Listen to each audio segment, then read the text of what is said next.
제가 어느 식당에 가봤더니 식당 벽에 이런 글이 써 있더라고요. 한 번 오시면 손님이고, 두 번 오시면 단골이고, 세 번 오시면 가족이고, 네 번 오시면 식구다 그랬더라고요. 제가 식구는 못 돼도 오늘 세 번째 왔으니까 가족은 되는 것 같아. 여기가 시온교회인데 우리 손녀딸 이름이 시온이요. 가족은 되는 거예요. 그러니까 저는 고등학교 2학년 때 처음 은혜를 경험했습니다. 근데 은혜 받고 나니까 제게 몇 가지 특징이 나타나더라고요. 그 중에 첫 번째가 교회 생활이 그렇게 재미있었어요. 그래서 학교 가는 것보다 교회 가는 게 훨씬 더 좋았어요. 학교 가는 건 여버리고 놀아도 늘 교회 가서 놀았습니다. 나중에는 아예 교회 그 종탑방에서 잠자면서 학교를 다녔어요. 집에도 안 가고 거기서 자고 그냥 학교 다니고 그렇게 교회 생활이 재미있었어요. 그러다 보니까 어제 말씀드린데 항시 학교에서 장학금 면제받고 다녔습니다.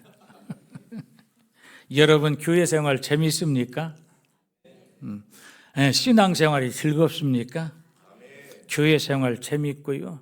신앙생활이 즐겁고 주일이 기다려지면 은혜 받은 증거다. 할렐루야. 그렇습니다. 저는 우리 교회 학생들도 늘 놀라면 교회 와서 놀아라 그래요.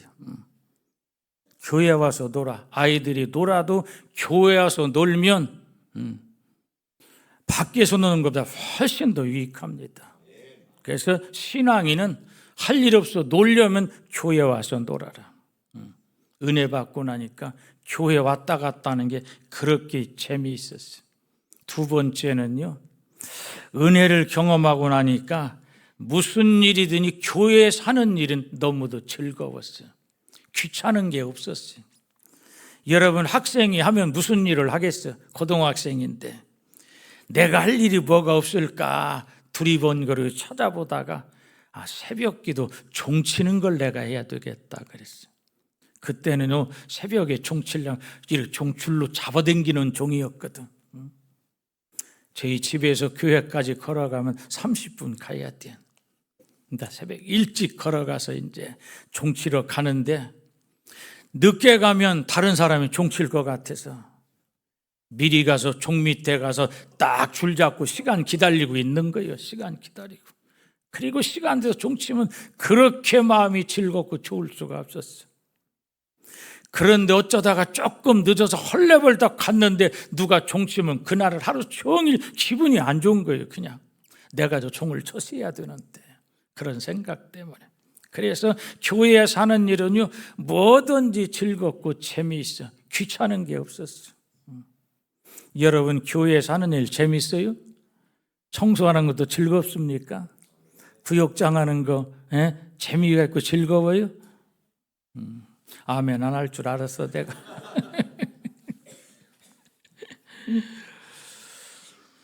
그리고 은혜 받고 나니까 또 좋은 게 뭐냐, 목회자가 그렇게 좋더라고요. 저는 시골교회에서 학생 때 시골교회에 있었는데 고향교회 당시에 교역자가 여자 전도사님이셨어요. 여전도사님이셨는데 전도사님하고 가까이 있는 게 그렇게 좋아서 전도사님 시장 가면 시장 따라가고 기도원 가면 기도원 따라가고 늘 강아지같이 따라다녔어요. 언제든지. 어떤 때는요 전도사님께 결혼하기 전인데 어머니 언니 있는 언니 집 간다고 서울 가는데 거기도 따라갔다니까. 가자고 데리고 따라다니고 이렇게 졸졸 따라다녔어요. 자, 그렇게 전사님이 좋더라고. 뭐 일 시키면 재밌고. 한 번은요 이런 일이 있었습니다. 우리 그 시골교회에서 부흥회를 하는데 그 당시에 조치원교회 송인구 목사님이시라고 혹시 여러분 아실라나 이미 고인 되셨고요. 우리 교단 총회장 하신 분이에요. 아주 호랭이 목사님이에요. 근데 그분이 우리 고향교회에 와서 부흥회를 하셨어요. 부흥회 하시고 나서 얼마 지났는데 그 전도사님이 제게 말씀하시는 거예요. 아니 조치원교회에서 나를 전도사라 오라고 하는지 가야 되나 말해야 되나 어떻게 해야지 저한테 물어보더라고. 안 가야지요 그랬어요. 제가 안 가야 한다고. 가만히 생각하니까 그렇잖아. 교회 와서 부흥해 주는 거는 교회가 부흥되라고 실컷 설교해 놓고 고향교회 전도사 데리고면 안 되잖아. 그 당시만 해도요, 시골은 목회자가 비면 1년이고 2년이고 목회자 없이 지낼 때거든. 근데 오늘 아침에 학교 가려고 딱 하는데 보니까 화물차 한 대가 교회 앞에 딱 서더니 전도사님 이삿짐을 실려고 화물차가 왔더라고. 그래서 내가 학교 안 가고 전도사님 사택으로 밀어놓고 밖에서 문 잠궈버렸어요. 그리고 책가방 들고요 물어서 조치원길 찾아갔어요. 제가 가방 들고 학교 안 가고 목사님하고 단판을 쳤어요. 목사님 우리 교회 와서 부흥회 왜 하셨어요? 실컷 교회 부흥되라고 부흥해놓고 전사님 데려가면 우리 교회 뭐 되라고 하는 거냐고 따지고 덤볐더니 알았어 안 데려갈게 막 이시더든. 그래서 전사님 안 가셨어요. 안 가시고 거기서 몇 년 더 계시다가 그 양반 결혼하셨는데 목사님 사모님 되시고요. 지금은 은퇴하셨지 벌써. 지금은 저 전라도 남원에서 살고 계시는데 지금도 교제하고 제가 연락하고 잘 지내고 있어요. 그러니까 은혜 받고 나니까 이렇게 모든 일이 재미있어. 교회에 사는 일도 재미있고. 그래서 제가 열심히 그렇게 교회 생활하고 보니까 주변에 있는 목사님들이 전부 다 저만 보면 하늘 너 신학교 가라. 너 신학교에서 목사도 해라. 자꾸 이러시는 거예요. 그런데요, 저는 목사될 자신이 없었어요. 왜냐하면 우리 전사님 하시는 거 보니까 새벽마다 설교해야지, 또 새벽마다 무릎 꿇고 기도해야지, 신방 다녀야지, 어떤 때는 또 시골교회 또 시골교인들 고집분수해서 전사님 막 속색이고 막 속상해고 굴면 전사님 밤새도록 강단에 엎드려서 기도하고 눈물로 그러더라고. 그런 거 보니까 나는 목회자들 자격이 없더라고. 자신이 없어서 자신이. 그래서 신학교, 내가 무슨 신학교를 가랴 하고서 이제 안 갔는데 하도 주변에서 자꾸 그러니까 이제 마음이 갈등이 생겼어. 그래서 이제 그래 신학교를 가야 되겠다 마음을 먹고 이제 신학교를 가기로 했는데 입학식을 딱 앞두고 제가 신학교를 안 갔어요. 왜 안 갔느냐? 결정적인 이유는요, 제 바로 위에 형이 하나 있었는데 저보다 2살 많은 형이 제가 신학교 간다고 입학한다고 그랬더니 야 인마 너 같은 놈이 무슨 목사가 되냐 이러더라고. 너 같은 놈이 무슨 목사가 되냐 그래. 그 말이 무슨 말이야? 네가 무슨 목사 될 자격이 있냐 그 말이잖아. 그 말 딱 듣고 나니까 그래 나 같은 놈이 무슨 목사가 돼. 목사 될 자격이 없지. 이렇게 하고 제가 신학교를 안 갔어요. 신학교를 안 갔는데 나 같은 놈이 목사가 될 수 없다 생각하고 신학교를 안 가고 이제 군대 갔다 와서 제대하고요. 제가 고향에 와서 우리 집사람이 꼭 이런 얘기는 하지 말라고 하는데 아까도 또 사인을 주더라고. 그런 얘기는 하지 말라고 하는데 시골에 와서 그래 나 농사나 지어야 되겠다. 그래 농사를 줬어요 제가. 그래서 과수원 오니까 과수원도 하고 논농사도 짓고 돼지도 먹이고 소도 먹이고 염소도 기르고 이래가면서 농사를 지었어요. 제가 농사꾼이었어요 직업이. 근데 우리 집사람은요 시골이 뭔지도 모르고 그냥 시골로 시집을 덜컥 와버린 거예요. 그래서 시골에서 생활했어요.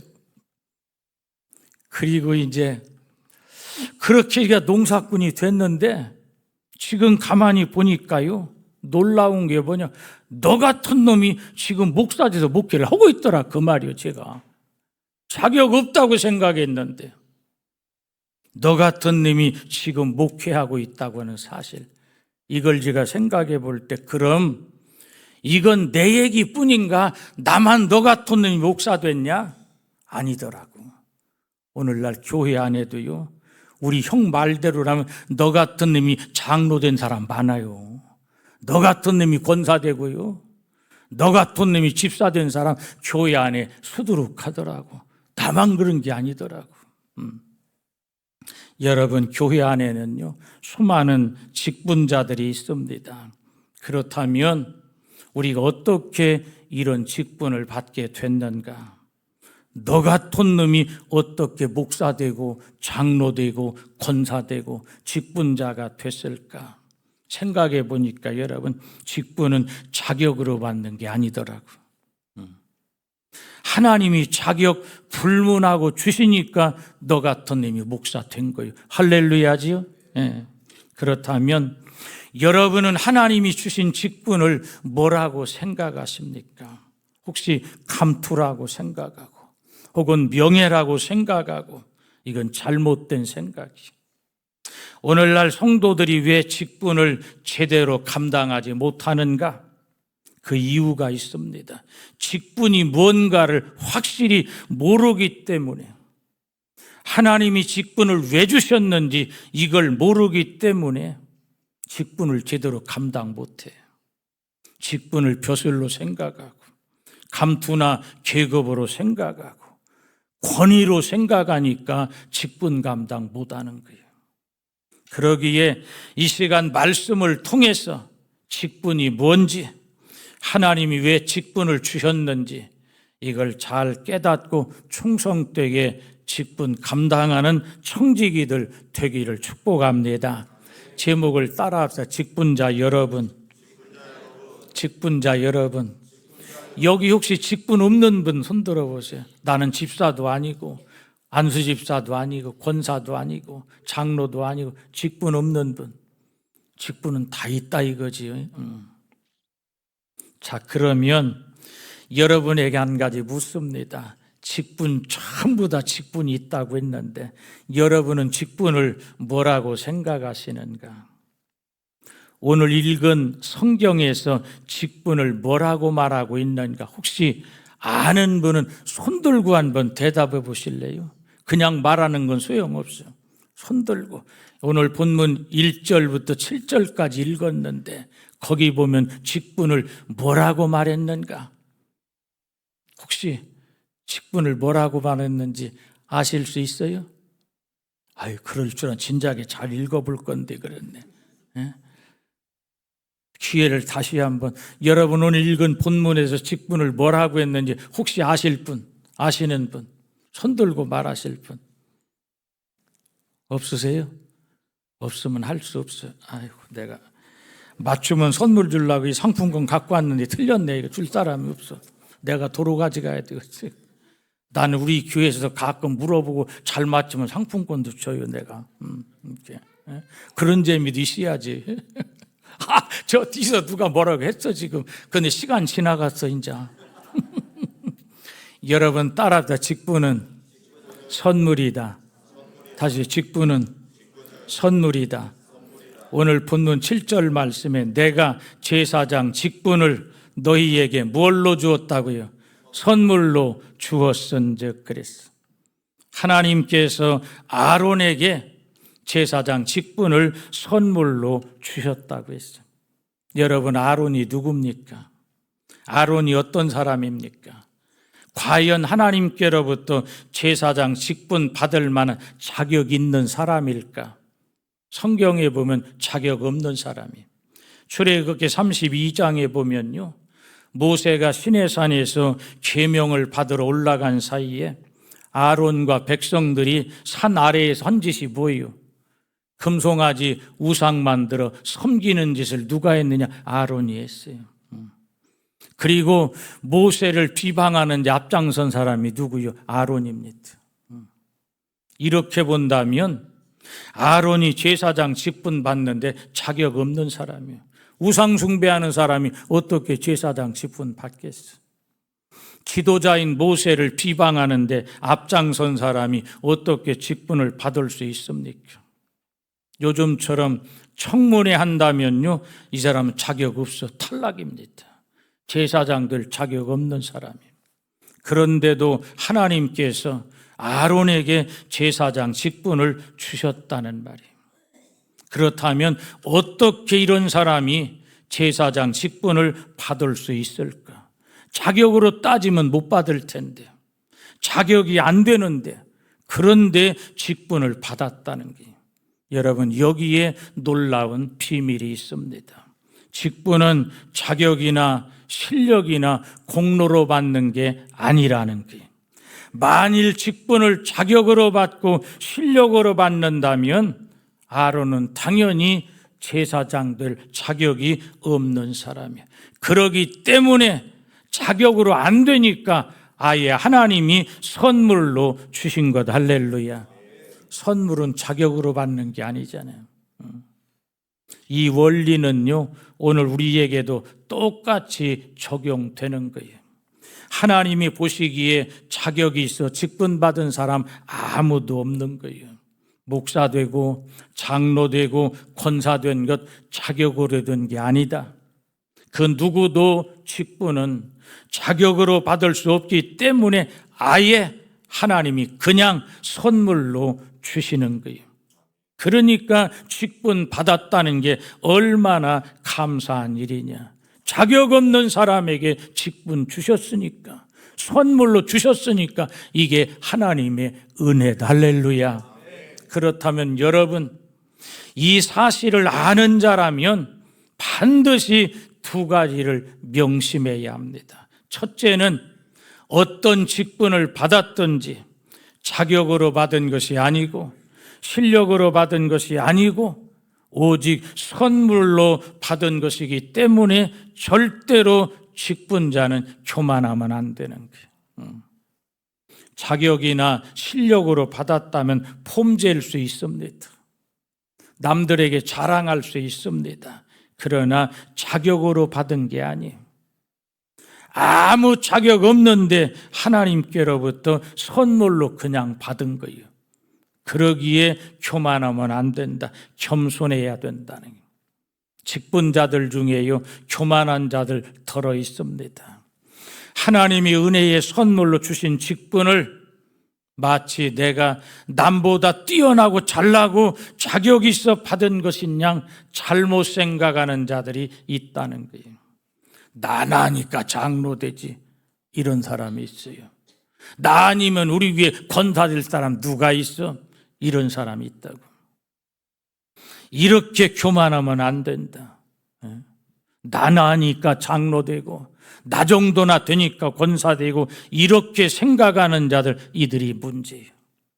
어디든지 이런 자들이 있고 문제 일으킵니다. 이런 자들이 목회를 어렵게 해요. 과연 직분을 하나님이 선물로 받은 것이라는 걸 알면 어떠해야 되는가? 죄인된 나를 구원해 주신 것만 해도 감사한데, 할렐루야. 그런데 귀한 직분까지 선물로 주셨으니 과분하다 생각하고 겸손해야 되는 겁니다. 이게 직분자의 자세예요. 이미 고인 되셨지만 서울 한신교회를 담임하시던 이중표 목사님이 이런 말씀을 하셨어요. 그분 세미나를 제가 여러 번 참석했는데 그분이 그런 말씀을 하시더라고. 왜 하나님이 나를 목사로 세우셨을까 생각해 봤다는 거예요. 그랬더니 나를 목사로 세우지 않으면 천국에도 못 갈 것 같아서 하나님이 나를 목사로 세웠구나, 이걸 깨달았다는 겁니다. 내가 만일 목사 아니었으면 과연 새벽기도 열심히 했을까 생각하니까 자신 없더라는 거예요. 내가 과연 목사가 아니었으면 예배 참석은 잘했을까? 이것도 자신이 없더라는 거예요. 내가 만일 목사가 안 됐다면 헌금 생활 제대로 했을까? 그것도 자신이 없더라는 거예요. 보나마나 그러기 때문에 그냥 놔둬서는 신앙생활 못할 게 뻔하고 천국에도 못 가게 생겼으니까 하나님이 바로 나를 미리 아시고 목사라고 코를 꿰서 놓으셨구나, 이걸 깨달았다는 거예요. 여러분, 그렇다면 목사 되고 장로 됐다고 교만할 게 아니에요. 오히려 하나님이 우리를 코를 꿰서 꼼짝 못하도록 하지 않으면 천국에도 못 가게 생겼어. 신앙생활 변변히 못하게 생겼어. 그래서 코라도 꿰놔서 천국 가게 만들려고 직분을 세워띄어 주셨다. 이런 걸 깨달아야 된다는 거예요. 여러분, 그렇습니다. 오늘날도요, 장로 안 됐으면 새벽 기도 안 할 사람 많습니다. 장로 돼서도 안 하는 사람이 있는데, 안 됐으면 더 말할 것 없지. 권사 안 됐으면요, 예배 생활 잘 안 할 분들 많습니다. 그러기 때문에 하나님이 미리 아시고 코를 꿰놨어 꼼짝 못하도록. 여러분, 직분은 자격으로 받은 게 아닙니다.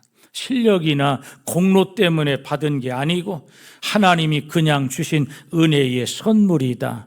그러므로 이걸 명심하고 절대로 직분자들 교만하지 말고 더 겸손하기를 축복합니다. 그 다음에 직분이 선물인 걸 아는 사람은요, 직분을 소홀히 여기면 안 된다는 거예요.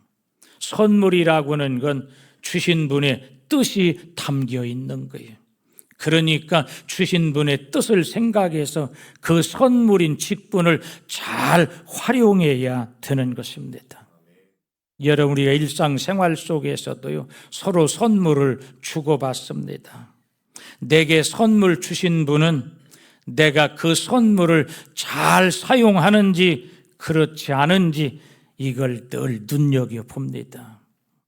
내가 누군가에게 선물을 했는데 그 사람이 그걸 잘 애용하면요, 그렇게 고마워요. 아이고, 저렇게 좋아하는 거 보니까 다음에 더 좋은 거 해줘야지, 이런 마음이 있는 거예요. 그런데 마음 먹고 선물해 줬더니 생전 선물도 안 갖고 다니고 어디다 처박아 놨는지 보이지도 않고, 에이, 그럴 줄 알았으면 괜히 줬네, 저거 줬던 거라도 도로 뺏어야 되나, 온갖 마음이 다 들어가는 거예요. 그래서 저는요, 주일날 교회 갈 때는요, 교인들이 해준 선물은요, 주렁주렁 다 걸고 갑니다. 왜? 평상시에는 제가 편안하게 입고 다니지만 교회 갈 때는요, 머리부터 전부가 다 선물 받은 걸로 다 치장하고 가요. 반지도 끼고 시계도 차고 넥타이, 양복, 와이셔츠, 이거 지금 한 거 전부가 다 선물이거든. 할렐루야지요. 안 할 줄 알았다니까. 내가 괜히 배 아프네. 이래고서 안 할 것 같더라니까. 내가 아프니까. 여러분, 선물은요, 이렇게 애용해야 되는 거예요. 그래야, 아이고, 내가 선물해 줬더니 저렇게 잘하는 거니까 고맙다, 다음에 더 좋은 거 해줘야지. 사람은 누구나 마음이 똑같은 거예요. 여러분, 이건 하나님이 우리에게 선물 주신 것도 똑같습니다. 직분을 귀하게 여기고 최선을 다해서 감당하는지, 아니면 한 달란트 받은 자처럼 땅에 묻어두고 우습게 여기는지 하나님이 눈여겨보신다니까. 근데 안타깝게도 어떤 사람들은요, 하나님으로부터 받은 선물, 직분을 우습게 여기고 소홀히 여기는 사람이 많습니다. 세상에서 받은 조그마한 직분은요, 의시되는데 하나님이 주신 직분은요, 그저 처박아 두고 있어. 결코 이런 사람들이 하나님 앞에 충성된 종이라고 인정받겠느냐? 틀림없이 악하고 게으른 종이라고 책망을 면치 못하게 될 겁니다. 기분 좋을 때는 잘하다가 내 기분 안 맞으면 헌신짝같이 직분을 던지는 자들이 많아요. 걸핏하면 직분 받아놓고도 목사님 나 안 해요. 우리도 연말 되면 목사님 나 구역장 안 해요. 목사님 나 교사 못해요. 이렇게 입버릇처럼 말하는 사람들이 있어요.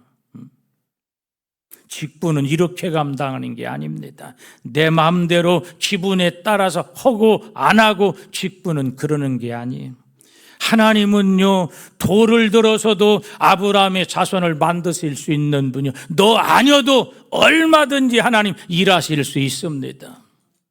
그런데도 불구하고 나를 세워서 일꾼 삼으신 것은 내가 불쌍해서 너 이 직분이라도 맡고 있어야 천국까지, 이것까지 놔버리면 믿음 다 팔아먹고 천국도 못 가게 생겼어. 그래서 맡기는 거야. 이걸 기억해야 합니다. 말씀으로 우주 만물 창조하신 하나님이 나 아니면 일 못하시지 않습니다. 나 아니어도 얼마든지 하나님은 일하실 수 있어.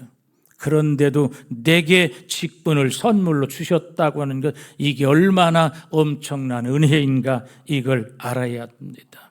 그래서 여러분, 직분은 절대로 소홀히 해서는 안 됩니다. 기분 나쁘다고 행여 빈말이라도 못하겠다, 안 하겠다, 기분 내키는 대로 말하면 안 돼. 하나님이 듣고 계셔. 하나님이 나중에 듣고 걷어가시면 불행이 찾아오는 거예요. 불행이 찾아오는 거예요. 한 달란트 받은 자 보세요. 달란트가 뭡니까? 달란트가 직분이에요, 직분. 그런데 제대로 감당하지 않고 땅에 묻어뒀더니 결국 빼앗기고 슬피 울며 쫓겨나고 그렇게 되잖아요. 그렇다면 어찌 감히 하나님이 주신 직분을 우리가 소홀히 할 수 있는가? 내 마음에 안 든다고, 내 기분 나쁘다고 내 멋대로 할 수 있는가? 이건 있을 수 없는 일이에요. 두렵고 떨리는 일이다, 이렇게 알아야 합니다. 우리가 받은 직분이 크든 작든 하나님께서 선물로 주신 것이기 때문에 거기에는 하나님의 뜻이 담겨져 있는 걸 알아야 합니다. 당연히 직분을 선물로 주신 하나님의 뜻을 잘 헤아려서 감사한 마음으로 감당해야 되는 것입니다. 그러므로 직분자 여러분, 하나님께서 선물로 주신 직분을 행여라도 소홀히 하지 말고, 그렇다고 교만하지도 말고 겸손하게 기도하며 성령이 공급해 주신 힘을 얻어 잘 감당하는 선한 청지기들 되기를 축복합니다.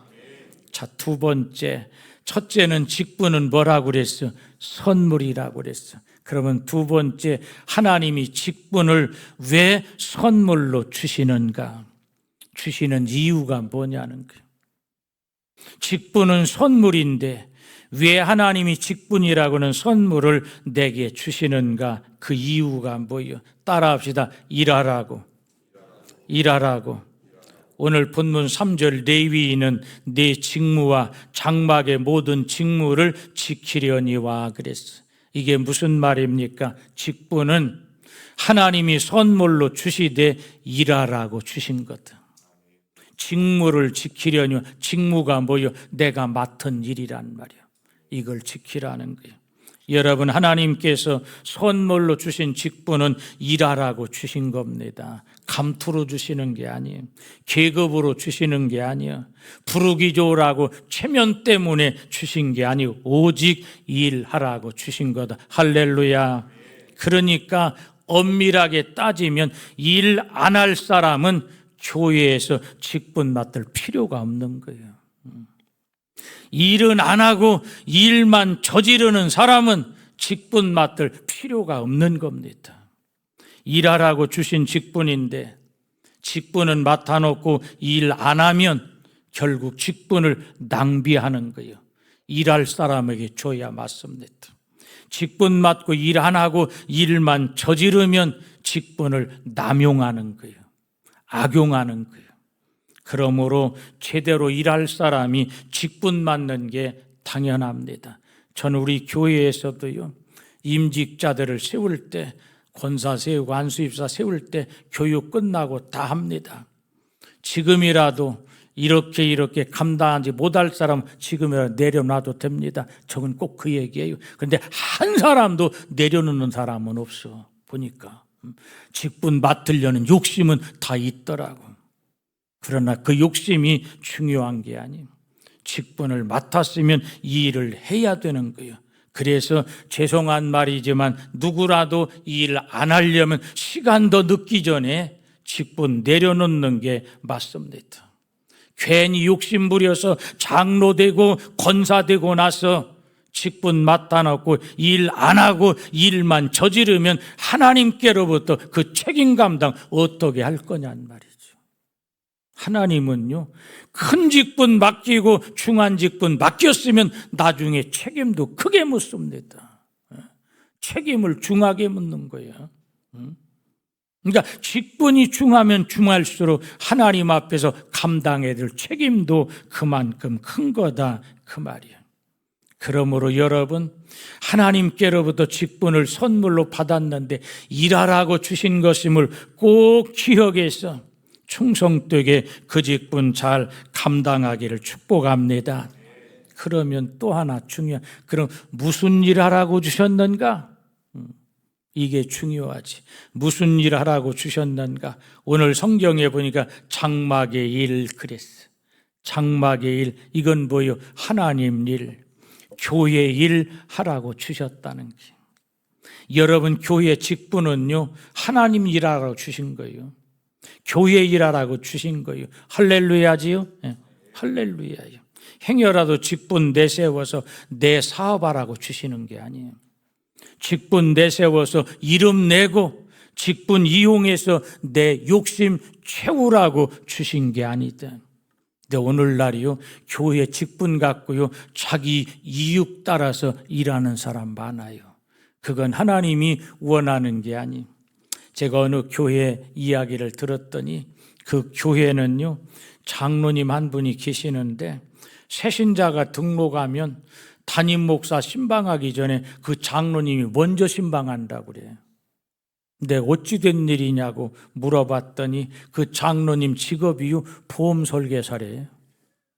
그래서 등록하고 나면 주소, 전화번호 딱 나오잖아. 그거 들고 목사보다 먼저 신방 가서 보험 가입시키느라고 그짓하고 있더라는 거예요. 이렇게 하라고 장로 직분 주는 게 아니에요. 기억해야 합니다. 거룩한 직분을 이렇게 욕먹이면 안 되는 거예요. 직분자들은 하나님이 왜 직분 주셨는가 바로 알아야 합니다. 목사 직분 준 것 어디 가서 나무기에 목사입니다 명함 내밀라고 주는 게 아니에요. 저는 명함도 안 갖고 댕겨요. 얼굴이 명함인데 뭘 갖고 댕기겠어. 그렇잖아요. 장로 직분 준 거는요, 어디 가서 큰 소리 치고 사사건건 당했대 반대 의견 내라고, 목사에게 맞서라고 직분 주는 게 아니에요. 권사, 집사, 구역장, 교사 모든 직분 다 마찬가지예요. 감투나 계급으로 준 게 아닙니다. 모든 직분은 목회자를 도와서 하나님의 일 하라고 주시는 것. 할렐루야. 그러므로 중한 직분 맡은 자일수록 더 겸손히, 더 많이, 더 열심히 하나님의 일을 해야 되는 것입니다. 그런데 현실이 그러냐? 그렇지 않다는 거예요. 안타깝게도요, 평신도 때는, 그리고 집사 때는 열심히 하다가도요, 고분고분 잘 순종도 하고 신앙생활도 잘했는데 권사되고 장로되면요, 그 순간 이상하게 목에 힘 들어가서요, 뒷짐지지 앞장서 일 안 하려고 하더라고. 시키는 것만 좋아하고 은근히 목사와 맞설려고 그러고 변질되는 사람이 있더라. 여러분, 절대로 이건 잘못되는 거예요. 무엇이든지 변질되면 못 쓰는 거예요. 아무리 맛있는 음식을 해서 냉장고에 넣어놨어도요, 먹으려고 보니까 변질되면 버려야지, 이거 아까우니까 그냥 먹어야지, 이런 사람 없어요. 아무리 귀하고 맛있는 것도요, 변질되면 못 쓰는 거예요. 버리는 거예요. 이스라엘의 초대왕 사울은요, 왕이 될 때만 해도 굉장히 겸손했습니다. 왕으로 세우려고 찾으니까 도망가서 행구 뒤에, 마차 뒤에 숨었던 사람이요, 사울이 그렇습니다. 그런데 왕이 되고 나니까 겸손했던 사울이 점점 변질됐어. 이제는 월권까지 해요. 사무엘 없는 그 자리에 지가 제사도 드리고요, 월권하는 거지요. 이렇게 변질되니까 하나님께서 끝내 사울을 폐하시고 이세 아들 다윗을 왕의 자리에 올리게 되는 거예요. 변질되면 하나님이 끌어내리십니다. 그러므로 여러분, 처음 직분 받을 때 먹었던 그 마음, 이게 뭐예요? 초심이잖아요. 초심을 잃어버리면 안 돼. 처음 직분 받을 때 가졌던 그 감격, 그 감동, 이것이 변질되지 않아야 되는 것입니다. 그래 끝까지 두렵고 떨리는 마음으로 겸손하게 주의 일을 감당하는 직분자들 되기를 축복합니다. 그러면 하나님의 일이 뭔가 또 그걸 알아야 되잖아. 직분은 선물로 주셨고, 왜 주셨는가? 일하라고 주셨고, 무슨 일하라고 주셨는가? 하나님의 일하라고 주셨고, 그럼 하나님의 일이 뭐냐? 그걸 알아야지. 하나님의 일이 뭔가? 교회 청소하고, 전도하고, 구역장 노릇하고, 자동차로 봉사하고, 물론 전부가 다 하나님의 일입니다. 그러나 이것보다 더 중요한 하나님의 일이 있어. 가장 큰 하나님의 일, 예수님이 직접 이것이 하나님의 일이다 이렇게 말씀해 주신 게 있습니다. 요한복음 6장 28절이요. 저희가 묻되 우리가 어떻게 하여야 하나님의 일을 하오리까? 예수께서 대답하여 가라사대 하나님의 보내신 자를 믿는 것이 하나님의 일이니. 할렐루야. 뭐라고 말씀하셨어요? 뭐가 하나님의 일이라는 거요? 하나님의 보내신 자 믿는 것. 그게 누구요? 예수잖아. 예수 믿는 것이 하나님의 일이다. 할렐루야. 그렇다면 여러분, 누가 하나님의 일 잘하는 사람이에요? 예수 잘 믿는 사람이 하나님의 일 잘하는 사람이에요. 믿음 큰 사람이 하나님의 일 잘하는 사람입니다. 반대로 직분 맡고도 하나님의 일 안 하는 사람이 누구냐? 믿음 없는 사람. 중직 맡았다고 다 믿음 있는 거 아니에요. 중직 맡았으면서도 엉터리로 신앙생활하는 사람, 이 사람이 하나님의 일 제대로 안 하는 사람이에요. 교회에서 일 잘하는 가장 큰 일꾼은 누군가? 예수 잘 믿는 사람, 믿음 큰 사람. 그러기 때문에요, 어린 주일학생일지라도 믿음 크고 예수 잘 믿으면 그가 큰 일꾼이. 할렐루야. 그렇습니다. 반대로 목사라도 장로 권사라도 믿음 없으면, 신앙생활 엉터리로 하면 그는 하나님의 일꾼 아닙니다. 결국 어린아이만도 못한 자예요. 그러므로 직분자 여러분, 큰 믿음 갖고 예수 잘 믿는 교회 일꾼 되기를 축복합니다. 자, 그러니까 하나님의 일은 뭐예요? 예수 잘 믿는 게 하나님의 일이에요. 그러면 예수 잘 믿는 증거가 뭐냐? 믿음은 눈에도 안 보이는데, 그렇죠? 믿음은 눈에도 안 보이는데, 모두 믿음은요, 냄새도 없고 모양도 없어. 그런데 성경에 보니까 분명 큰 믿음이 있고 적은 믿음이 있더라고. 그래서 예수님께서 누군가에게는 내 믿음이 크도다 그렇게 말씀하시고, 또 어떤 사람에게는요, 믿음이 적은 자들아 이렇게 책망도 하셨습니다. 그러니까 믿음은 눈에는 안 보이지만 분명 믿음의 증거는 있다 그 말이죠. 그럼 여러분, 믿음 큰 증거가 뭔가? 이걸 다 말할 수 없기 때문에 몇 가지만. 첫째, 믿음 큰 증거는 뭐냐? 예배입니다. 따라서 예배. 지난 시간에 예배에 대한 말씀을 드렸지만 예배 생활 잘하는 자가 믿음 큰 사람이에요. 예수 그 사람이 잘 믿는 사람이에요. 그게 뭐니 해도 믿음의 증거는요, 예배입니다. 그렇기 때문에 예배를 귀하게 여기고 예배를 우선순위 1번에 두고 예배의 목숨까지라도 거는 사람, 그 사람이 예수 잘 믿는 사람, 믿음 큰 일꾼이다. 할렐루야. 그러나 여러분 생각해 보세요. 믿음 없는 사람은 어때요? 아니 벌써 주일이네, 빨리 가네 시간. 주일이 빨리빨리 다가오는 게 부담스러운 거예요. 아니 벌써 수요일이야. 그러나 믿음 있는 사람 주일이 기다려지는 거예요. 하나님의 날이 기다려지는 거예요. 그러나 믿음 없으면 예배 시간 다가오는 것이 귀찮아지고 부담스러운 겁니다. 믿음 없으면요, 주일날 하루 가게 문 닫는 거 어렵습니다. 어제도 말씀드렸지요. 하루 장사 안 하면 손해가 얼만데 이 생각 나니까 주일날 문 닫기 어려워요. 그러나 믿음 있는 사람은요, 그거 하루 장사 못하는 게 뭐 대수냐? 문 닫고 예배 참석하는 거, 이 차이입니다. 우리 교회도요, 주일날 장날 되면 문 못 닫고 예배 못 오는 장집사가 많다고 했잖아.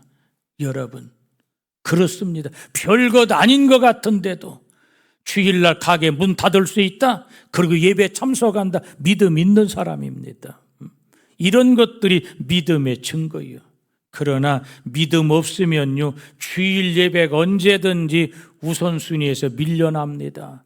중직자 교회 장로인데도요, 하나님 내 사정 아시지요? 이래가면서 주일날 아들 장가 보내더라니까. 이게 믿음 있는 처사입니까, 그게? 여러분, 신앙 예배는 신앙생활의 기본이에요. 신앙생활의 첫걸음이고 믿음의 수준이고, 이게 안 되면 그 다음이 안 되는 거예요. 여러분, 기본이 안 되면 그 다음 안 되잖아. 걸음마를 못하는 아이가 어떻게 달리기 합니까? 못하는 거예요. 생각해 보세요. 학교 출석을 안 하는 학생이 어떻게 모범생입니까? 공부는 잘하고 못하고 이건 두 번째고, 학교는 가야 될 거 아니야. 학교는 그렇잖아. 예배에 와서 조는 한이 있어도 예배는 와야 될 거 아니에요. 그게 기본이란 말이죠. 그러므로 믿음 큰 일꾼 되려면 예배에 목숨 걸고 반드시 예배의 성공자가 돼야 되는 것입니다. 직분자가 예배 생활 제대로 못하면 반드시 문제예요. 예배의 실패자는 결국 믿음의 실패자예요. 그러므로 직분자는 어떤 경우라도 반드시 예배를 우선순위 1번에 올려놔야 되는 겁니다. 엊그제도 설교하며 말씀드렸죠. 우리 교회는 멀리에서 오는 교인들이 있어요. 진주에서도 오고, 요즘은 그 장로님이 건강이 안 좋아도 못 오시는데 천안에서도 오고. 여러분, 그러니까요, 거리가 문제가 아닙니다. 흔히 사람들이요, 예배하면요, 거리가 멀어서, 아니 바빠서 꼭 이것 따집니다. 그런데 예배를 사랑하는 마음이 있으면요, 거리 안 따집니다. 예배를 사랑하는 마음이 있으면요, 예배가 바쁜 것보다 우선입니다. 지금도 하나님은 예배하는 자를 찾으신다고 그랬잖아요. 여러분, 가만 보니까요, 미식가들 있지요. 음식 찾아다니면서 먹는 사람들은 보니까요, 어디 음식 맛있다 소문나면요, 거리 불문이요, 거리 안 따지고 갑니다. 가서요, 왜 이렇게 가격이 비싸? 가격 안 따집니다. 가격 불문, 거리 불문이요. 그리고 그 음식 먹으러 찾아갑니다. 예배를 사랑하는 마음이 있으면요, 거리 안 따지는 거예요. 예배에 사랑하는 마음이 없으니까 벌써 멀다고 하는 게 먼저 마음속에 탁 와 닿는 게, 그러니까 못 가는 거예요. 여러분, 그러기 때문에 믿음 큰 증거는 뭐냐? 첫째는 예배다. 할렐루야. 두 번째, 믿음 큰 증거는 뭔가? 순종입니다. 따라하겠습니다. 순종. 어디든지 순종이 있으면 잡종도 있게 마련이요. 신자들하고 다 순종하는 게 아니라 다 잡종도 있더라. 누가 뭐래도 순종은요, 믿음이 있어야 할 수 있습니다. 믿음 없으면 순종 안 돼요. 그래서 순종은 믿음의 증거요, 불순종은 불신앙의 증거요. 그래서 하나님은 언제든지 우리의 믿음을 저울에 달아보시기 위해서 뭘 요구하시느냐? 순종을 요구하십니다. 순종을 요구하세요. 왜냐하면 어디까지 순종하느냐, 무엇까지 순종하느냐, 그 순종의 정도가 그 사람의 믿음의 분량이고 믿음의 수준이기 때문입니다. 여러분, 믿음의 사람 아브라함을 보세요. 우상의 도시 갈대아 우르를 떠나라고 말씀하실 때 아브라함은 갈 바를 알지 못하면서 말씀에 순종해서 고향을 떠났습니다. 뿐만 아니라 100세에 얻은 아들 이삭을 제물로 드리라고 하실 때도 아브라함은 말씀에 순종해서 아침 일찍 망설임 없이 지체하지 않고 나뒤에 안장을 지우고 3일 길을 걸어갑니다. 여러분, 이것이 믿음 아니고 가능한 일이냐고. 믿음 없이 이런 순종이 가능하겠느냐는 말이죠. 이런 순종이 있었기 때문에 아브라함은 믿음의 조상이 되는 거예요. 그러기엔 누가 뭐래도 순종하는 사람이 믿음의 사람이다. 할렐루야. 그렇습니다. 순종의 정도가 그 사람의 믿음의 분량이야. 내가 아무리 믿음 크다고 큰 소리 쳐도 순종하지 않는 사람 믿음의 사람 아닙니다. 그러므로 내 믿음의 분량이 어느 정도인가 이걸 알려면 순종이라고는 저울에 달아보면 알 수 있어요. 여러분, 순간순간 순종의 저울에 내 믿음을 달아보세요.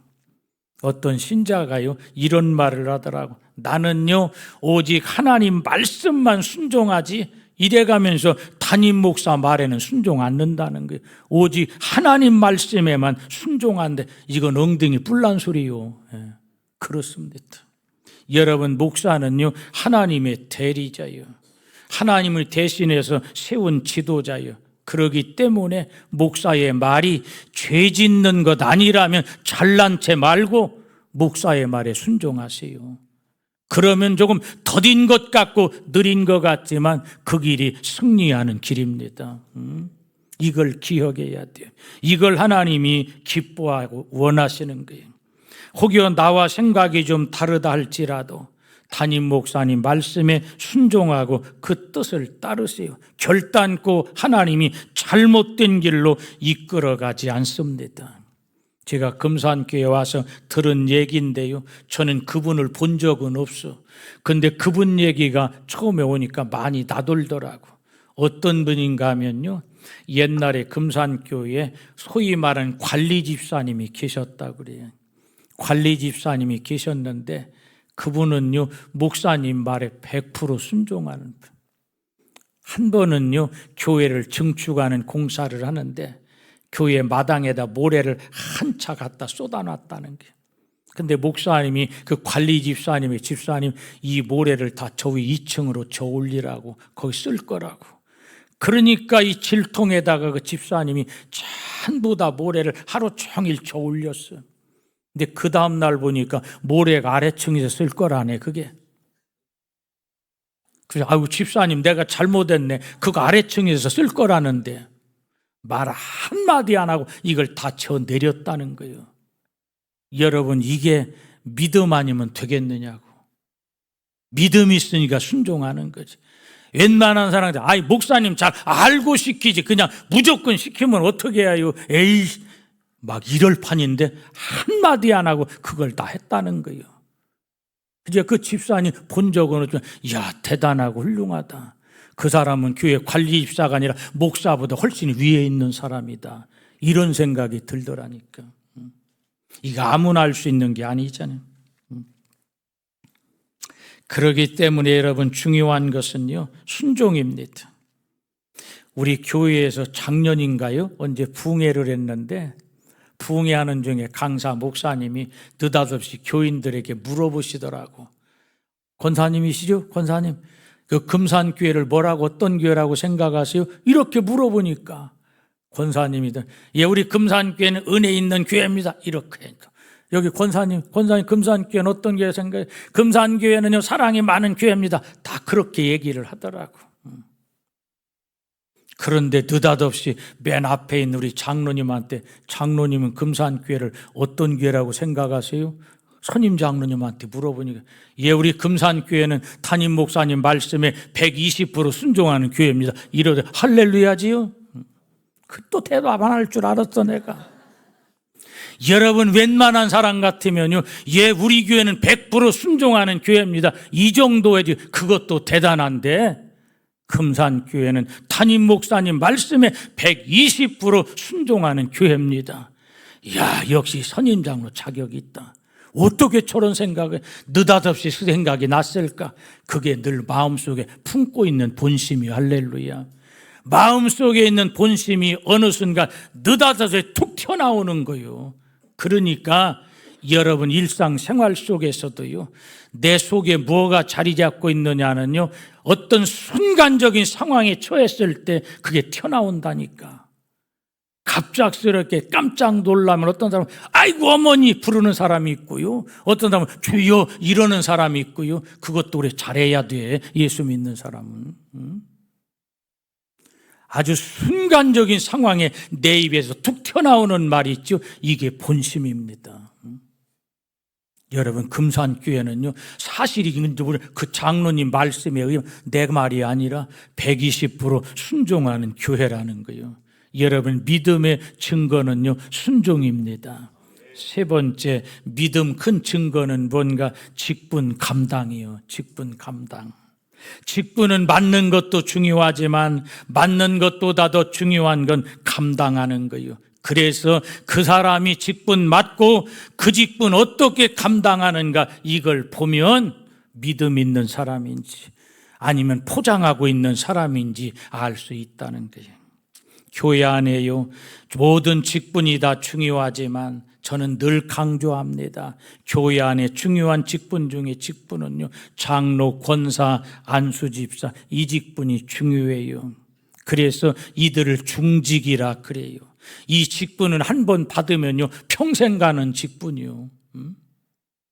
그러니까 이들이 바로 서면 교회가 바로 서는 거예요. 이들이 제대로 하면 교회가 제대로 가는 거예요. 이들이 수준을 높이면 교회 수준이 올라가고 위상이 높아지는 겁니다. 왜 그런가? 장로, 권사, 안수집사 직분은요, 항존 직분이다 그래요. 교회 안에 그냥 집사 직분은요, 매년 사무총회 때 임명해야 집사가 되는 거예요. 근데 금년에 집사를 임명했다가 신앙생활 제대로 안 한다고 내년에 집사 임명 안 하면요, 나 시험 들었어, 나 시험, 이러고 교회도 안 나와. 그러니까 할 수 없이 금년에 집사 임명했으면 엉터리로 해도 내년에 또 집사 주고 또 집사 임명하고 그러는 거예요. 그 1년 직분이요. 사실은 금년에 집사 임명했는데 내년에 사무총회 때 집사 임명 안 하면 그 사람 집사 아닙니다. 평신도요. 그러나 장로, 권사, 안수집사는요, 항존 직분이라 한 번 임직 받으면 평생 그 직분을 갖고 가는 거란 말이죠. 그렇기 때문에 그 직분이 중요하다. 그러면 여러분, 교회 안에서 장로의 역할은 뭐라고 생각하세요? 그렇게 장로의 직분이 중요하다는데 장로의 역할은 여러분 무슨 역할일까? 교회 안에서 장로의 역할은요, 아버지 역할입니다. 아버지 역할. 집으로 말하면 가장의 역할이에요. 여러분, 집에서 제일 중요한 건 누구냐? 가장이죠. 가장이 무너지면요, 가정이 무너질 수 있어요. 가장이 든든히 서 있어야 가정이 견고합니다. 그러면 여러분, 가정에서 가장에게 제일 중요한 게 뭐냐? 첫째는요, 권위입니다. 집안에서요, 가장의 권위가 떨어지면요, 그 가정은 콩가루요. 아버지가 한 말씀 하면요, 자식들이 시끄럽게 하다가도 조용해야 돼. 이런 가정이요, 바로 세워집니다. 아버지가 뭐라고 말해도 듣는 동 마는들 지들끼리 욕지거리하고 싸우고 베개 집어든 이런 집은 보나 마나요. 교회도 마찬가지. 장로님들에게는 권위가 있어서 장로님들이 말씀 한마디 하면 교회가 질서 있게 움직여져야 돼. 이게 정상입니다. 그런데 권위는 그냥 생기느냐? 그냥 생기는 게 내가 아버지인데 이런다고 권위가 생기는 거 아니에요. 권위는요, 내가 세우는 게 아닙니다. 남이 권위를 세워주는 거예요. 그렇기 때문에 권위가 중요한데 교회 안에서도요, 장로님들의 권위가 중요해. 이 권위는 어떻게 생기느냐? 첫째는요, 기도해야 권위가 생겨. 영적 권위요. 큰 소리 친다고, 목소리 크다고 권위 생기는 게 아닙니다. 평소에 열심히 기도하면요, 그 모습 앞에 성도들이 머리를 숙이는 거예요. 내 생전가야 장로라 돼서도 밥 먹을 때나 기도할까 기도 생활 안 하면요, 그 장로님이 백날 무슨 말해도요, 너나 잘하세요, 그 말 안 듣습니다. 권위 떨어지는 거예요.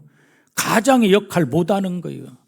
그러니까 권위는 기도에서는 영적 권위요. 장로님들 기도 많이 해야 돼. 그리고 또 하나 어떻게 권위가 세워지는가? 이건 모범을 보이는 거예요. 삶의 모범을 보이는 거예요. 그러니까 행동으로 말하는 거예요. 말로 말하는 게 아니라 삶으로 말하는 거예요. 그 장로님의 삶이 뭔가 모범되고 매사에 솔선하고 앞장서면 교인들 앞에 권위가 세워지는 거예요. 그래서 장로의 역할은요, 이렇게 가정에서 가장의 역할이라는 거예요. 그 다음에 또 하나 중요한 건 뭔가? 여러분, 가정은요, 누가 책임집니까? 가장이 책임지잖아요. 가정에 어려운 문제가 생기면요, 아들에게, 야, 너 걱정하지 마. 넌 공부야. 아버지가 알아서 할 거요. 이게 가장입니다. 가정이 어려운 생기고 문제 생기면 나 몰라, 니들이 알아서 하라, 난 모른다, 이러면 안 되는 거예요. 어떤 문제가 터지든지 가정의 문제는요, 가장이 책임지는 거예요. 교회에서요, 어떤 문제와 어려움이 생기든지 책임을 장로가 지는 거예요. 왜? 가장의 역할이니까. 그래요. 성도들에게는, 성도 여러분 걱정 마세요. 우리 장로들이 앞장서서 해결합니다. 너무 걱정하지 말고 기도해 주세요. 우리 장로들이 책임집니다. 이렇게 돼야 교회가 세워지는 거예요. 그 역할을 하라고 교회에서 중한직분, 장로의 직분을 주시는 겁니다. 베드로전서에 기록된 대로 양무리의 본이 되라 그랬지요. 자기 주장하지 말고 양무리의 본이 되라. 그러면 목자장이 나타나실 때 시들지 아니하는 면류관을 얻으리라. 할렐루야. 장로의 역할이 그렇게 막중하고 책임감 있는 것이기 때문에 하나님께서도 영광의 면류관을 약속해 주신 것입니다. 그럼 교회 안에서 권사의 역할은 뭐냐 하는 거예요. 이건 보나마나 장로의 역할이 아버지면 권사의 역할은 어머니지. 교회 안에서요, 권사의 역할은요, 어머니의 역할입니다. 제가 우리 교회에서 그런 말씀을 드리는데, 어머니라고 다 같은 어머니냐? 아니더라고. 시어머니와 친정어머니는 달라요. 교회 안에 권사는요, 친정어머니 역할을 해야 돼요. 권사가 교회 안에서 시어머니 노릇하면요, 굉장히 힘들고 어려워요. 그래서 권사가 교회에서 자꾸 시어머니 노릇하니까 독사보다 무서운 게 권사다, 그런 말 나오는 거예요. 친정어머니와 시어머니는요, 시자 하나 차이가 아니에요. 친정어머니와 시어머니 차이는요, 뭔 차이냐? 한 가지만 이야기하겠습니다. 자, 딸을 시집 보냈는데 시집간 딸이 시댁에 가서 밥을 하는데 밥을 제대로 못해 밥을 태워요. 그러면 시어머니가 뭐라고 말하느냐? 시어머니는 너는 친정에서 밥하는 것도 안 배웠냐? 이건 시어머니입니다. 근데 친정어머니는요, 딸이 밥을 못하면요, 그래야 네가 뭔 잘못이냐? 안 가르친 내가 잘못이지. 이게 친정어머니요. 교회 안에 문제 터지면요, 내가 그럴 줄 알아서 집사님 그렇게 하지 말라고 했지. 이건 시어머니요, 시어머니. 어려움이 생기고 문제가 터지면 아이고 집사님 미안해요. 우리 권사들이 더 기도해야 되고 앞장서야 되는데 기도 못해, 그래 미안해. 이건 친정어머니요. 그러니까 시어머니는 뭐든지 꼬투리 잡고 지적하고 손가락질해요. 그런데 친정어머니는 무조건 감싸주고 덮어주고 다 내 잘못이야. 교회 안에 시어머니가 많으면 목회가 어렵고 교회가 시끄러워요. 그러나 친정어머니가 많으면 교회가 따뜻하고 푸근합니다. 우리 교회도 지난번에 설교하면서 내가 설교하려고 보면서 권사가 도대체 몇 명인가 보니까요, 권사가 수두룩해. 오래된 교회니까 다 묵은 닭들은 다 권사예요. 웬만하면 그 사람들이 전부가 다 시어머니로 대보세요. 목회할 수 있겠느냐고. 그들이 전부 다 친정어머니 노릇해야 목회자가 좀 부족하고 시험이 있어도 덮어줘가면서 목회를 하가는 거지. 그래서요, 여자대학교에서 설문조사를 했는데 어떤 유형의 시어머니가 가장 싫으냐 그랬더니요, 1번이 뭔지 아세요? 권사 시어머니가 제일 싫다는 거예요. 권사 시어머니가. 권사라고 어지간히 의시되면 시어머니도 됐으면 권사 시어머니가 제일 싫다, 1번이더라고. 그러니까 권사님들요, 잘못하면요 며느리 못 얻습니다. 아들 장가 못 보낸다니까. 권사 시어머니 싫다는데 여자들이. 여러분, 교회 안에서 장로의 역할은 아버지 역할이에요. 권위를 가지세요. 영적 권위. 그리고 모든 걸 책임지세요. 어머니의 역할은, 권사의 역할은요, 어머니의 역할이 무조건 덮어주세요, 감싸주세요. 그리고 기도하는 어머니 역할을 감당해야 합니다. 할렐루야. 교회 안에는요, 두 종류의 신자가 있습니다. 두 종류의 신자가 있는데 힘이 되는 자가 있고 힘이 드는 자가 있더라고. 제가 목회해 보니까 저 사람 때문에 참 힘이 돼. 저 사람 때문에 목회할 맛이 나요. 그런데 저 사람 때문에 너무도 힘이 들어. 힘이 되는 것과 힘이 드는 것 별거 아닌 것 같은데 엄청난 차이입니다. 여러분은 힘이 되는 자입니까? 힘이 드는 자입니까? 같은 자식을 길러도 그렇다고 그래요. 참 어떤 자식은 수월하게 길러, 저놈은 참 힘들다고, 그런 자식도 있다고 그러잖아요. 여러분, 그래서요, 힘이 되는 자 때문에 목회할 맛이 나고 힘이 드는 자 때문에 때로는 목회를 내려놓고 싶기도 해요. 힘이 되는 자 때문에 마음의 위로가 되고 힘이 드는 자 때문에 목사도 마음의 상처가 돼요.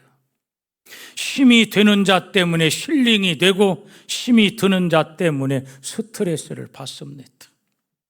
물론 힘이 드는 것도 힘이 되는 것도 뭔가 엄청나고 대단한 것 때문이 아니야. 아주 사소한 것 때문에 힘이 되기도 하고 아주 사소한 것 때문에 힘이 들기도 합니다. 그게 뭔가, 첫째는 말이요, 말. 사소한 말 한마디 때문에 힘이 나. 그러나 반대로 사소한 말 한마디 때문에 힘이 들어요. 일상생활도 그렇지만 목회가 그렇더라고.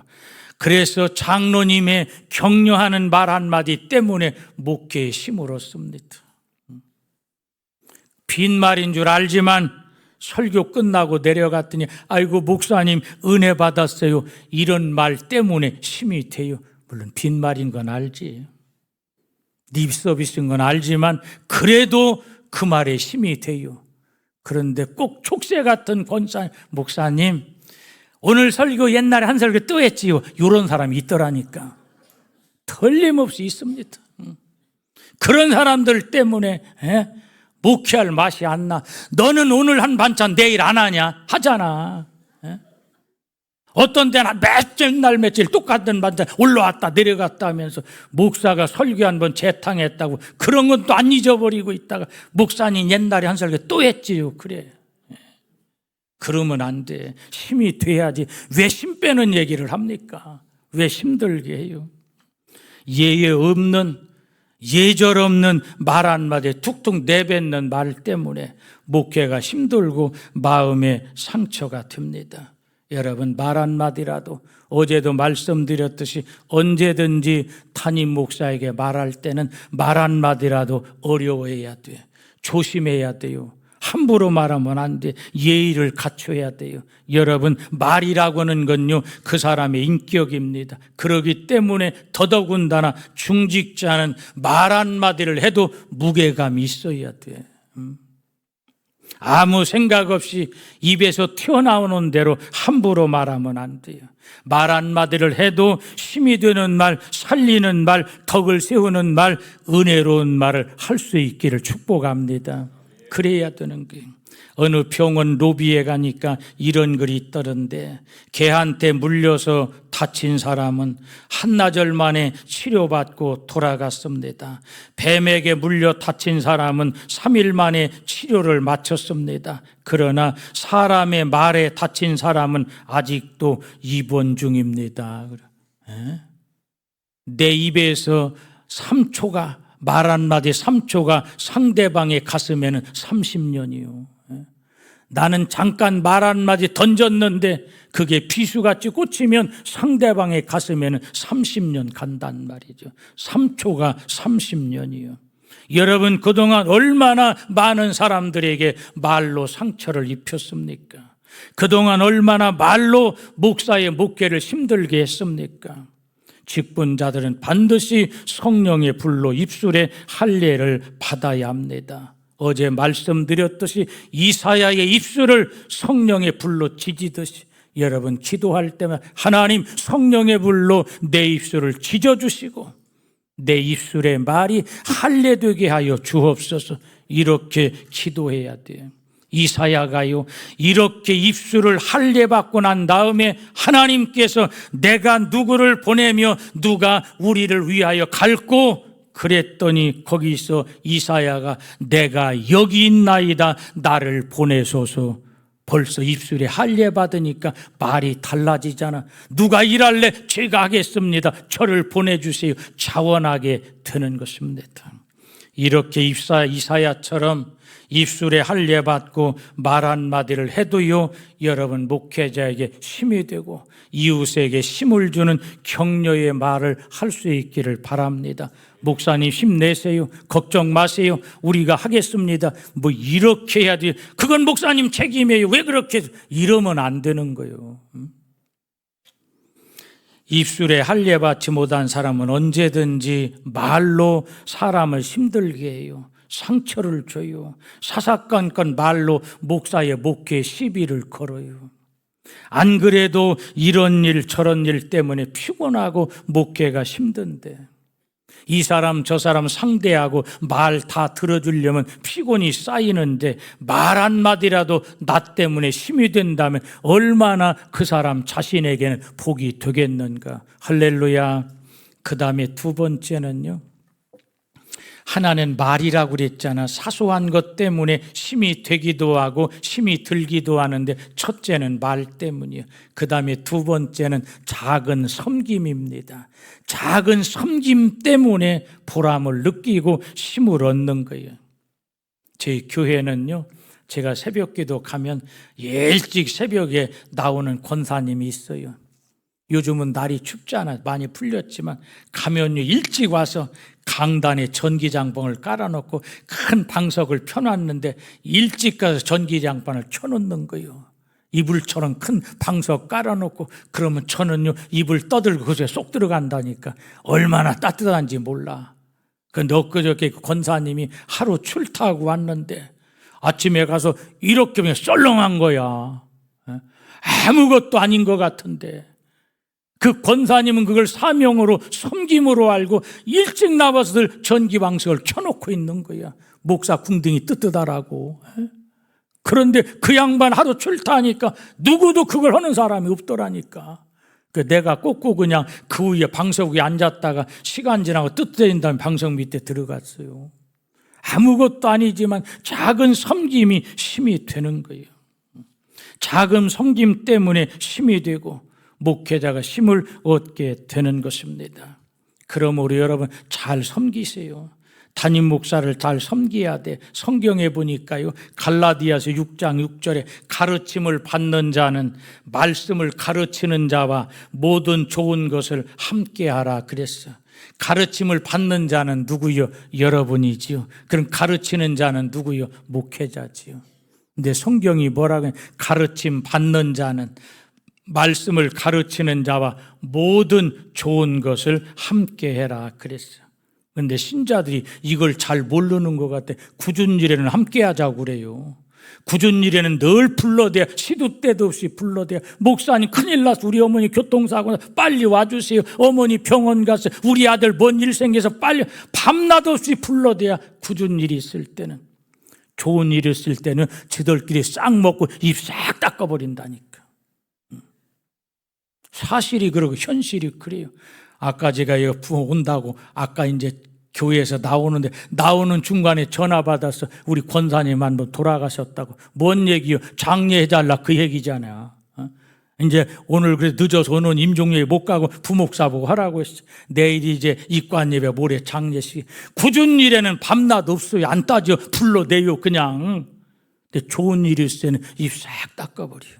성경은 뭐라고 했는데 모든 좋은 것을 함께하라 그랬잖아. 그러면서 주의 종 해가면서 자기 종처럼 부려먹어. 여러분 목사는요 주님의 종이지요 여러분의 종이 아니요. 주의 종이라고 하는 말은 신자들이 쓰는 게 아니요. 목사 자신이 자기를 말할 때 주의 종 그러는 거요. 신자들은요 목사님에게 목사님 이래야 맞는 거예요. 어떤 장로님들은 대표기도 하면서 하나님 아버지 오늘 세우신 주의 종에게 이렇게 기도만 안 돼요. 우리 목사님이라든지 주의 사자라고 해야 돼. 제가 예를 들어봅니다. 왜 그래야 되는가? 옛날에요, 못 살던 시절에 머슴 두고 살 때가 있었어요.